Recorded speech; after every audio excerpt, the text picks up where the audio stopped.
പ്രിയ വിദ്യാർത്ഥികളെ, SSLC social chapter 6 struggle and freedom, അത് വളരെ ഈസി ആയിട്ട് വളരെ ഒരു സിമ്പിൾ മെത്തേഡിൽ നമുക്ക് പഠിക്കാം. ഫോക്കസ് ഏരിയയിൽ നിർദ്ദേശിക്കപ്പെട്ട വളരെ ഇമ്പോർട്ടൻ്റ് ആയിട്ടുള്ളൊരു ചാപ്റ്ററാണ് സ്ട്രഗിൾ ആൻഡ് ഫ്രീഡം, സ്വാതന്ത്ര്യവും സമരവും. അത് ഇംഗ്ലീഷ് മീഡിയവും മലയാളം മീഡിയവും ഞാൻ ചെയ്യുന്നുണ്ട്. അതിൻ്റെ ഇംഗ്ലീഷ് മീഡിയമാണ് ഇതിൻ്റെ തുടക്കത്തിൽ നിങ്ങൾക്ക് കാണാൻ സാധിക്കുന്നത്. ഇത് നമുക്ക് ആ ഫോക്കസ് ഏരിയയിലുള്ള എല്ലാ ഭാഗങ്ങളും അതിലെല്ലാ സെൻറ്റൻസുകളും നമ്മൾ വേർഡ്സാക്കി മാറ്റിയിരിക്കുകയാണ്. ഇങ്ങനെ വേർഡ്സാക്കി അത് പഠിക്കുമ്പോഴുള്ള ഗുണങ്ങൾ ഞാൻ മുമ്പേ നിങ്ങൾക്ക് പറഞ്ഞു തന്നിട്ടുണ്ട്. അത് ബൈ ഹാർട്ട് പഠിക്കേണ്ടതില്ല. നിങ്ങളിങ്ങനെ വേർഡ്സായി എഴുതിയെടുക്കുക, അല്ലെങ്കിൽ PDF നിങ്ങൾക്ക് ഡൗൺലോഡ് ചെയ്യാം.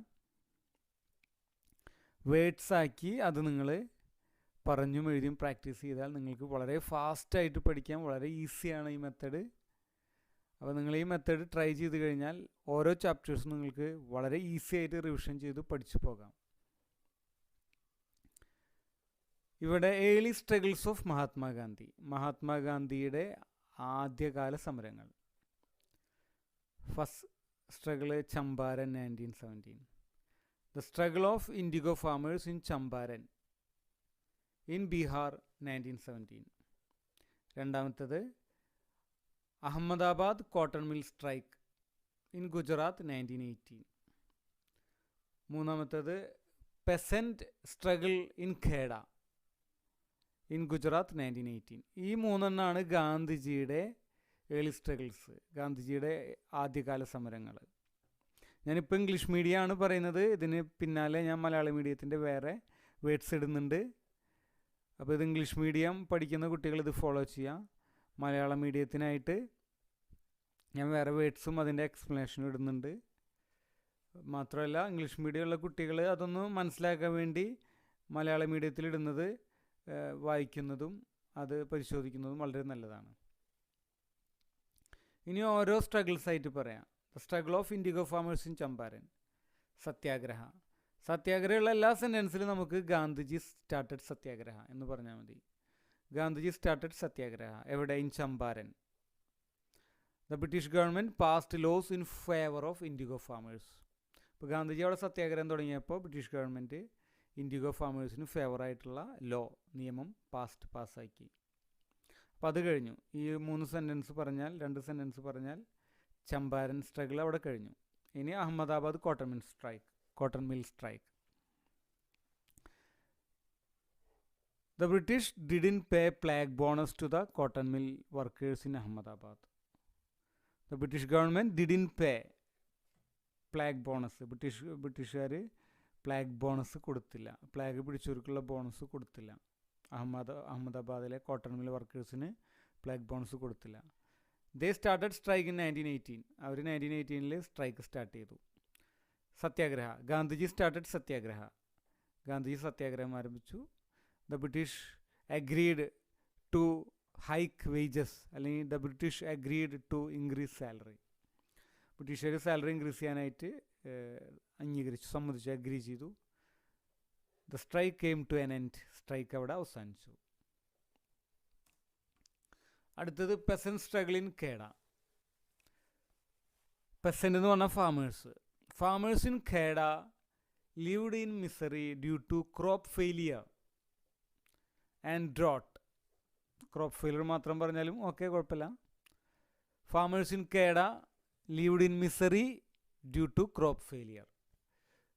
ഖേഡയിലെ ഫാമേഴ്സ് മിസറിയിൽ വളരെ ദുരിതമായിട്ട് ജീവിച്ചു, ക്രോപ്പ് ഫെയിലിയർ കാരണം, വിളനാശം കാരണം. The British decided to collect tax from these poor farmers. ഈ പാവപ്പെട്ട കർഷകരിൽ നിന്നും ടാക്സ് കളക്ട് ചെയ്യാൻ ബ്രിട്ടീഷുകാർ തീരുമാനിച്ചു. The British decided to collect tax. Gandhiji started satyagraha. Gandhiji സത്യാഗ്രഹം ആരംഭിച്ചു. Gandhiji advised not to pay tax. Gandhiji കർഷകരോട് അഡ്വൈസ് ചെയ്തു ടാക്സ് കൊടുക്കരുതെന്ന്. As a result the British reduced the tax. അതുകൊണ്ട് ബ്രിട്ടീഷുകാർ ടാക്സ് റെഡ്യൂസ് ചെയ്തു, കുറച്ചു. ഇതാണ് പെസൻറ്റ് സ്ട്രഗിൾ ഇൻ ഖേഡ. ഇനി the results of the early struggles of Mahatma Gandhi. മഹാത്മാഗാന്ധിയുടെ ഏർലി സ്ട്രഗിൾസിൻ്റെ result. The early struggles popularised his methods. Early struggles അദ്ദേഹത്തിൻ്റെ മെത്തഡൊക്കെ പോപ്പുലറൈസ് ആക്കി, ജനങ്ങൾക്കൊക്കെ അത് പരിചയമായി. His methods attracted common people. ഗാന്ധിജിയുടെ മെത്തഡ്സ് കോമൺ പീപ്പിളിനെ അട്രാക്റ്റ് ചെയ്തു. National movement spread to rural areas. ദേശീയ പ്രസ്ഥാനം, നാഷണൽ മൂവ്മെൻറ്റ് റൂറൽ ഏരിയാസ്, ഗ്രാമങ്ങൾക്കൊക്കെ സ്പ്രെഡായി, ഗ്രാമങ്ങളിലേക്കൊക്കെ വ്യാപിച്ചു. Gandhiji became a national leader. Gandhiji ഒരു ദേശീയ നേതാവായി മാറി. ഇതാണ് അതിൻ്റെ result of early struggles of Mahatma Gandhi. Non cooperation movement, നിസ്സഹകരണ പ്രസ്ഥാനം. It was the first national level struggle under the leadership of Mahatma Gandhi. മഹാത്മാഗാന്ധിയുടെ നേതൃത്വത്തിലുള്ള ഫസ്റ്റ് നാഷണൽ ലെവൽ സ്ട്രഗിളാണ്. നമ്മൾ നേരത്തെ പറഞ്ഞ മൂന്നെണ്ണവും അത് ലോക്കൽ പ്രാദേശികമായിട്ടുള്ള ഓരോ ലൊക്കാലിറ്റിയിലുള്ള സമരങ്ങളായിരുന്നു. ഇത് ഇന്ത്യയിൽ മൊത്തം ഉണ്ടായിരുന്നു. Non cooperation first national level struggle in India under the leadership of Mahatma Gandhi. അതാണ് non cooperation movement. Anti Rowlatt movement motivated Gandhiji. ഇത് ചെയ്യാൻ വേണ്ടി ഗാന്ധിജിയെ മോട്ടിവേറ്റ് ചെയ്തത് ആൻറ്റി റൗലറ്റ് മൂവ്മെൻ്റ് ആണ്. Lawyers shall boycott courts. വക്കീലന്മാർ കോടതികളൊക്കെ ബഹിഷ്കരിക്കണം. ബോയ്ക്കോട്ട് ഫോറിൻ പ്രൊഡക്ട്സ് ഒക്കെ, വിദേശ വസ്തുക്കളൊക്കെ ബോയ്ക്കോട്ട് ചെയ്യണം, ബഹിഷ്കരിക്കണം. ബോയ്ക്കോട്ട് ചെയ്യാൻ വെച്ചാൽ യൂസ് ചെയ്യൽ സ്റ്റോപ്പ് ചെയ്യുക, അതാണ് ബോയ്ക്കോട്ട്, ബഹിഷ്കരിക്കുക എന്ന് പറഞ്ഞാൽ. ബോയ്ക്കോട്ട് എലക്ഷൻ ബോയ്ക്കോട്ട് ചെയ്യണം. ബോയ്ക്കോട്ട് ഇംഗ്ലീഷ് സ്കൂളുകൾ ബോയ്ക്കോട്ട് ചെയ്യണം, ബഹിഷ്കരിക്കണം. റിട്ടേണിംഗ് ബ്രിട്ടീഷ് അവാർഡുകളൊക്കെ തിരിച്ചു കൊടുക്കണം. Deny tax, don't pay tax കൊടുക്കരുത്. ഇതാണ് ഗാന്ധിജി പ്രൊപ്പോസ് ചെയ്തത്. ഗാന്ധിജി നോൺ കോഓപ്പറേഷനിൽ ജനങ്ങളോട് പറഞ്ഞ കാര്യങ്ങളാണ് ഇതൊക്കെ. ഇനി അതിൻ്റെ എക്സാമ്പിൾസ്, അപ്പോൾ ജനങ്ങൾ എന്തൊക്കെ ചെയ്തു എന്നുള്ളത്, അതിൻ്റെ എക്സാമ്പിൾസ്, ഉദാഹരണങ്ങൾ. ഫാമേഴ്സ് ഓഫ് അവധിലെ farmers refused to pay tax. അവധിലെ കർഷകർ ടാക്സ് കൊടുക്കാനായിട്ട് വിസമ്മതിച്ചു. Tribals in Andhra Pradesh violated forest laws. ആന്ധ്രാപ്രദേശിലുള്ള ട്രൈബൽസ്, ഗോത്രവർഗ്ഗക്കാരൊക്കെ ഫോറസ്റ്റ് ലോ വയലേറ്റ് ചെയ്തു. അവർ ഫോറസ്റ്റിലൊക്കെ കടന്നിട്ട് അവരവിടെ നിന്ന് സാധനങ്ങളൊക്കെ എടുത്തു. അവർ ഫോറസ്റ്റ് ലോ വയലേറ്റ് ചെയ്തു. Farmers refuse to carry luggage of the ബ്രിട്ടീഷുകാരെ ലഗേജ് എടുക്കാനായിട്ട് ഫാമേഴ്സ് വിസമ്മതിച്ചു. ഫാമേഴ്സിന് ഉത്തർപ്രദേശിലെ ഫാമേഴ്സൊക്കെ refuse to carry luggage of the ബ്രിട്ടീഷുകാരുടെ ലഗേജ് ഒന്നും അവരെടുത്തില്ല. Strike, workers started strike. തൊഴിലാളികൾ സ്ട്രൈക്ക് തുടങ്ങി, സമരം തുടങ്ങി. Lawyers boycotted courts. വക്കീലന്മാർ കോടതികൾ ബഹിഷ്കരിച്ചു. Students boycotted schools. വിദ്യാർത്ഥികൾ സ്കൂൾ ബോയ്ക്കോട്ട് ചെയ്തു. The public burned foreign clothes. വിദേശ വസ്ത്രങ്ങളൊക്കെ കത്തിച്ചു. വിദേശ വസ്ത്രങ്ങളൊക്കെ റോട്ടിൽ കൂട്ടിയിട്ട് കത്തിച്ചു. ഇതാണ് examples of non cooperation. The Khilafat movement, Khilafat പ്രസ്ഥാനം. ഖിലാഫത്ത് എന്ന് വെച്ചാൽ മുസ്ലിങ്ങൾ നടത്തിയിരുന്ന ഒരു മൂവ്മെൻ്റാണ്. അവരുടെ മുസ്ലിം വേൾഡ് ലീഡറായിട്ടുള്ള ഖലീഫ, ആളുടെ പവർ റിസ്റ്റോർ ചെയ്യാൻ വേണ്ടിയിട്ട്, ബ്രിട്ടീഷുകാർ ആളുടെ പവറൊക്കെ എടുത്തു കളഞ്ഞിരുന്നു. യുദ്ധത്തിൽ തുർക്കിയിലാണ് മുസ്ലിം ഖലീഫ ഉണ്ടായിരുന്നത്. ആളുടെ പവറൊക്കെ ബ്രിട്ടീഷുകാർ എടുത്തു കളഞ്ഞപ്പോൾ അത് റിസ്റ്റോർ ചെയ്യാൻ വേണ്ടിയിട്ട് മുസ്ലിങ്ങൾ വേൾഡിൽ മൊത്തം നടത്തിയിരുന്ന ഒരു മൂവ്മെൻറ്റാണ് ഖിലാഫത്ത് മൂവ്മെൻറ്റ്. ഖലീഫയുടെ പവർ തിരിച്ചു കൊണ്ടുവരാനുള്ള മൂവ്മെൻറ്റ്. അപ്പോൾ അത് നമ്മുടെ ഇന്ത്യൻ നാഷണൽ മൂവ്മെൻറ്റിൽ ഒരു ഭാഗമായിട്ട് വന്നതിൻ്റെ കാര്യങ്ങളാണ് ഖിലാഫത്ത് മൂവ്മെൻറ്റ്. അതിൻ്റെ ലീഡേഴ്സ് ആരൊക്കെയാണ്? Maulana Muhammad Ali and Maulana Shaukat Ali were the leaders of Khilafat movement. Khilafat മൂവ്മെൻറ്റിൻ്റെ ലീഡേഴ്സ്, നേതാക്കന്മാർ ഇവരായിരുന്നു, Maulana Muhammad Ali and Maulana Shaukat Ali. Gandhiji declared Khilafat movement as part of national movement. Gandhiji പ്രഖ്യാപിച്ചു ഖിലാഫത്ത് മൂവ്മെൻറ്റും ഇന്ത്യയുടെ നാഷണൽ മൂവ്മെൻറ്റിൻ്റെ ഒരു പാർട്ടാണെന്ന് ഗാന്ധിജി ഡിക്ലെയർ ചെയ്തു. Gandhiji ensured the cooperation of അല്ലെങ്കിൽ പാർട്ടിസിപ്പേഷൻ ഓഫ് മുസ്ലിംസ്. അങ്ങനെ ഗാന്ധിജി എൻഷുറാക്കി മുസ്ലിംസിൻ്റെ പാർട്ടിസിപ്പേഷൻ ഇന്ത്യൻ സ്വാതന്ത്ര്യ സമരത്തിൽ, ഇന്ത്യൻ നാഷണൽ മൂവ്മെൻറ്റിൽ മുസ്ലിങ്ങളുടെയും പാർട്ടിസിപ്പേഷൻ എൻഷുർ ചെയ്യാൻ അങ്ങനെ ഗാന്ധിജിക്ക് കഴിഞ്ഞു. Gandhiji ensured the participation of Muslims in national movement. Gandhi travelled across India with Khilafat leaders. Gandhiji Khilafat ലീഡേഴ്സിൻ്റെ ഒപ്പം ഇന്ത്യ മൊത്തം യാത്ര ചെയ്തു. ഗാന്ധിജി പ്രോപ്പഗേറ്റഡ് ഈസ് ഐഡിയോളജീസ് എന്നിട്ട് ഐഡിയോളജീസൊക്കെ ഗാന്ധിജിയുടെ ആശയങ്ങളൊക്കെ പ്രോപ്പഗേറ്റ് ചെയ്തു, പ്രചരിപ്പിച്ചു. ഇനി അതിൻ്റെ 2 റിസൾട്ടാണ് താഴെ പറയുന്നത്. Anti British feeling spread. ബ്രിട്ടീഷുകാർക്കെതിരായിട്ടുള്ളൊരു വികാരം, ബ്രിട്ടീഷ് വിരുദ്ധ വികാരം പരന്നു, വ്യാപിച്ചു. Hindu Muslim unity became strong. Hindu മുസ്ലിം ഐക്യം ശക്തമായി. ഇതാണ് ഖിലാഫത്ത് മൂവ്മെൻറ്റിൻ്റെ 2 റിസൾട്ട്. അടുത്ത് Chauri Chaura. The police fired at the people at Chauri Chaura in Uttar Pradesh. ഉത്തർപ്രദേശിലെ ചൗരി ചൗരയിൽ വെച്ചിട്ട് പോലീസുകാർ ജനങ്ങൾക്ക് നേരെ വെടിവെച്ചു. The people set fire a police station. ജനങ്ങൾ പോലീസ് സ്റ്റേഷൻ തീയിട്ടു. 22 പോലീസ്മെൻ ഡൈഡ്. 22 പോലീസുകാർ കൊല്ലപ്പെട്ടു. Gandhiji was disappointed.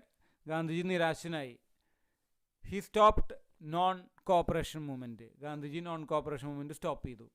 അപ്പോൾ ഇതിൽ 2 ക്വസ്റ്റ്യൻ ഉണ്ട് കേട്ടോ. ഈ പോയിന്റിന് 2 ക്വസ്റ്റ്യൻ ഉണ്ട്. ഒന്ന് Chauri Chaura incident. 2 why did Gandhiji call to stop non cooperation movement. Gandhiji non cooperation movement നിർത്തിവെക്കാനുള്ള കാരണം, സ്റ്റോപ്പ് ചെയ്യാനുള്ള കാരണം. ഈ 2 രീതിയിൽ ചോദിച്ചാലും ഈ ആൻസർ തന്നെയാണ് എഴുതേണ്ടത്. ഇനി പൂർണ്ണ സ്വരാജും സിവിൽ ഡിസൊബീഡിയൻസ് മൂവ്മെൻറ്റും. അപ്പോൾ ഇത് 2ഉം ഒരേ സെഷനിൽ തന്നെയാണ് വരുന്നത്. Lahore session of Indian National Congress in 1929 ഇത് 2ഉം പാസ്സാക്കുന്നത്, ഡിക്ലെയർ ചെയ്യുന്നത്. അപ്പോൾ പൂർണ്ണ സ്വരാജിന് ഫസ്റ്റ് സെൻറ്റൻസ് മാത്രമേ ഉള്ളൂ, ഡിക്ലെയർഡ് മാത്രം. ബാക്കിയുള്ളതൊക്കെ സിവിൽ ഡിസൊബീഡിയൻസ് ആണ്.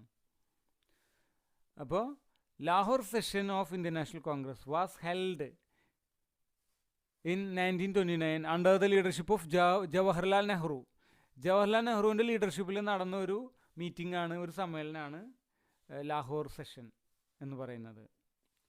ഇനി ദ സെഷൻ ഡിക്ലെയർഡ് പൂർണ്ണ സ്വരാജ് ആസ് ഇറ്റ്സ് എയിം, അല്ലെങ്കിൽ aim of Indian national struggle. പൂർണ്ണ സ്വരാജ് എന്ന് പറഞ്ഞാൽ കംപ്ലീറ്റ് ഫ്രീഡമാണ് ഇന്ത്യൻ ഫ്രീഡം സ്ട്രഗിളിൻ്റെ എയിം എന്ന് ഈ സെഷൻ ഡിക്ലെയർ ചെയ്തു. The session declared that the aim of Indian freedom struggle was to get Purna Swaraj, was to attain Purna Swaraj, അതായത് complete freedom attain ചെയ്യലാണ് Indian freedom സ്ട്രഗിളിൻ്റെ aim എന്ന് ഈ session declare ചെയ്തു. ഇതാണ് first point. ഇതാണ് പൂർണ്ണ സ്വരാജ് എന്ന് പറഞ്ഞാൽ കംപ്ലീറ്റ് ഫ്രീഡം. ഇനി രണ്ടാമത്തെ point, it also decided to start civil disobedience movement under the leadership of മഹാത്മാഗാന്ധിയുടെ ലീഡർഷിപ്പിൽ സിവിൽ ഡിസൊബീഡിയൻസ് മൂവ്മെൻറ്റ് സ്റ്റാർട്ട് ചെയ്യാനും തീരുമാനിച്ചു. ഇതാണ് ഇതിലെ രണ്ടാമത്തെ തീരുമാനം. അപ്പോൾ ഇതിൽ 2 തീരുമാനമുണ്ട്. ഒന്ന് പൂർണ്ണ Swaraj, complete freedom. 2 civil disobedience movement. ഇത് 2ഉം ഇതിൻ്റെ ഡിസിഷനാണ്, തീരുമാനങ്ങളാണ്. ഇനി മെൻറ്റ്, എന്താണ് അത് ഉദ്ദേശിച്ചത്? Civil disobedience meant to disobey all anti-popular British laws. Anti popular ആയിട്ടുള്ള എല്ലാ ബ്രിട്ടീഷ് ലോസും ഡിസൊബേ ചെയ്യുക, അനുസരിക്കാതിരിക്കുക, ധിക്കരിക്കുക. ഇതാണ് സിവിൽ ഡിസൊബീഡിയൻസ് പറഞ്ഞാൽ. Civil disobedience meant to disobey ചെയ്യുക ഓൾ ആൻറ്റി-പോപ്പുലർ ബ്രിട്ടീഷ് ലോസ്. എല്ലാ ആൻറ്റി-പോപ്പുലർ ആയിട്ടുള്ള ബ്രിട്ടീഷ് ലോസും ഡിസൊബേ ചെയ്യുക എന്നുള്ളതാണ് സിവിൽ ഡിസൊബീഡിയൻസ്. ഇനി അതിനുവേണ്ടി ഗാന്ധിജിയുടെ പ്രൊപ്പോസൽസ് എന്തൊക്കെയായിരുന്നു? ഗാന്ധിജി പ്രൊപ്പോസ്ഡ്, ഒന്ന്, ടു ലിഫ്റ്റ് സോൾട്ട് ടാക്സ്, ഉപ്പിൻ്റെ നികുതി എടുത്തു കളയണം. 50% ടാക്സ്, റെഡ്യൂസ് 50% ടാക്സ് ഫോർ ഫാമേഴ്സിന് 50% ടാക്സ് കുറയ്ക്കണം. ഇൻക്രീസ് ഇമ്പോർട്ട് ടാക്സ്, ബ്രിട്ടീഷുകാർ ഇമ്പോർട്ട് ചെയ്യുന്ന സാധനങ്ങൾക്കൊക്കെ ടാക്സ് കൂട്ടണം. റിലീസ് പ്രിസണേഴ്സ്, ജയിലിൽ കിടക്കുന്ന പ്രിസണേഴ്സിനൊക്കെ, തടവുകാരൊക്കെ മോചിപ്പിക്കണം. റിലീസ് പ്രിസണേഴ്സ്, അതായത് പൊളിറ്റിക്കൽ പ്രിസണേഴ്സ്. ബ്രിട്ടീഷുകാർ ഈ ഫ്രീഡം സ്ട്രഗിളിലുള്ള ആൾക്കാരെ, കുറേ നേതാക്കന്മാരൊക്കെ ജയിലിൽ അടച്ചിട്ടുണ്ട്. അവരെ release prisoners. 3, cut short military budget and salary. മിലിറ്ററിക്കുള്ള ബഡ്ജറ്റും അതുപോലെ ഇംഗ്ലീഷുകാരുടെ സാലറി ഒക്കെ കുറയ്ക്കുക. അതുപോലെ ഡിസ്മിസ് സീക്രട്ട് വിങ്. സീക്രട്ട് വിങ്ങിനെ ഡിസ്മിസ് ചെയ്യുക. ഇന്ത്യക്കാരെ നോക്കാൻ വേണ്ടി സീക്രട്ട് വിങ് ചാരന്മാരെ നിയോഗിച്ചിട്ടുണ്ടായിരുന്നു, അവരെ ഡിസ്മിസ് ചെയ്യുക. Start shipping service. Shipping services പുനരാരംഭിക്കുക, സ്റ്റാർട്ട് ചെയ്യുക. കപ്പൽ ഗതാഗതം സ്റ്റാർട്ട് ചെയ്യുക. ബാൻ ലിക്വർ, മദ്യം നിരോധിക്കുക. ഇതൊക്കെയാണ് സിവിൽ ഡിസൊബീഡിയൻസിൽ ഗാന്ധിജി പ്രൊപ്പോസ് ചെയ്ത കാര്യങ്ങൾ. അപ്പോൾ വളരെ ഇമ്പോർട്ടൻ്റ് ആണ്, ആ പോയിൻറ്റ്സ് എല്ലാം പഠിക്കേണ്ടത് വളരെ ഇമ്പോർട്ടൻ്റ് ആണ്. സിവിൽ ഡിസൊബീഡിയൻസ് പറഞ്ഞാൽ അതിന് താഴെയുള്ളത്, ഈ സിവിൽ ഡിസൊബീഡിയൻസിന് എഴുതി താഴെയുള്ളതൊക്കെ അതാണ്. ആ ഒരു ക്വസ്റ്റ്യൻ്റെ ആൻസറാണ് സിവിൽ ഡിസൊബീഡിയൻസ് ആണ്. ഒരൊറ്റ സെൻറ്റൻസ് മാത്രമാണ് പൂർണ്ണ സ്വരാജിനുള്ളൂ. ആ ഫസ്റ്റ് രണ്ടാമത്തെ ആ വേർഡ് മാത്രമാണ് പൂർണ്ണ സ്വരാജിനുള്ളൂ. ബാക്കിയെല്ലാം സിവിൽ ഡിസൊബീഡിയൻസ് ആണ്. Salt as a powerful weapon. Gandhiji സാൾട്ടിനെ ബ്രിട്ടീഷുകാർക്കെതിരെ ഒരു പവർഫുൾ വെപ്പൺ ആക്കാനുള്ള കാരണം, salt tax was major income of British. Salt tax ബ്രിട്ടീഷുകാരുടെ ഒരു പ്രധാന വരുമാന മാർഗമായിരുന്നു. It was heavy burden for poor people. പാവപ്പെട്ടവർക്ക് സോൾട്ട് ടാക്സ് ഒരു ഹെവി ബർഡൻ, ഭയങ്കര ഭാരമായിരുന്നു. British banned small scale salt production. ബ്രിട്ടീഷുകാർ സ്മോൾ സ്കെയിലായിട്ടുള്ള സോൾട്ട് പ്രൊഡക്ഷനൊക്കെ ബാൻ ചെയ്തിരുന്നു. അതായത് ഇന്ത്യക്കാർ സോൾട്ട് പ്രൊഡ്യൂസ് ചെയ്യാൻ പാടില്ല, ഉപ്പുണ്ടാക്കാൻ പാടില്ല, അതൊക്കെ ബാൻ ചെയ്തു. അവർ salt price was increased 3 times. ഉപ്പിൻ്റെ വില 3 മടങ്ങ് വർദ്ധിച്ചിട്ടുണ്ടായിരുന്നു, 3 ഇരട്ടി വർദ്ധിച്ചിട്ടുണ്ടായിരുന്നു. Salt price was increased 3 times. It was a slogan to inspire common people.